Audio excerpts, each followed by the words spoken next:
নমস্কার বন্ধুরা, আজকে আবার নতুন বিষয় নিয়ে কথা বলতে এসেছি। আমি ডক্টর উদীপ্ত রায়, শুনতে থাকুন।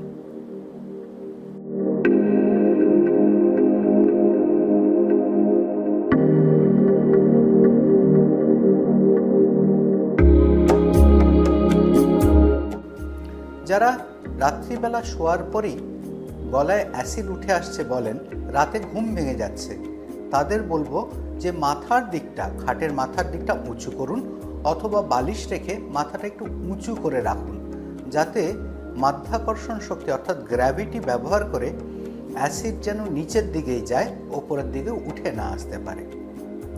রাতের খাওয়াটা কি খাচ্ছেন অথবা কি খাওয়ার থেকে অ্যাসিড হচ্ছে, এটা যদি একটু ব্যবস্থা করে মনে রাখতে পারেন, খুব সহজ উপায় একটা ডায়েরি রাখা, যে কবে অ্যাসিড হলো এবং কি খেয়েছিলাম।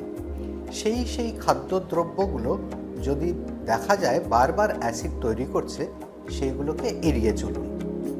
যদি অতিরিক্ত তেল মশলা খান, তেলের একটা সমস্যা হচ্ছে এইটা পাকস্থলীর খালি হওয়ার সময়টাকে অনেক বাড়িয়ে দেয়। অর্থাৎ তৈলাক্ত খাবার খেলে অনেকক্ষণ স্টমাকে খাবার থেকে যায়। তাই তৈলাক্ত খাবার বিশেষ করে রাতের দিকে না খাওয়াটাই ভালো। অতিরিক্ত ঝাল মশলা তেল রাতের দিকে খেলে যাদের গার্ডের সমস্যা আছে তারা অবশ্যই কষ্ট পাবেন।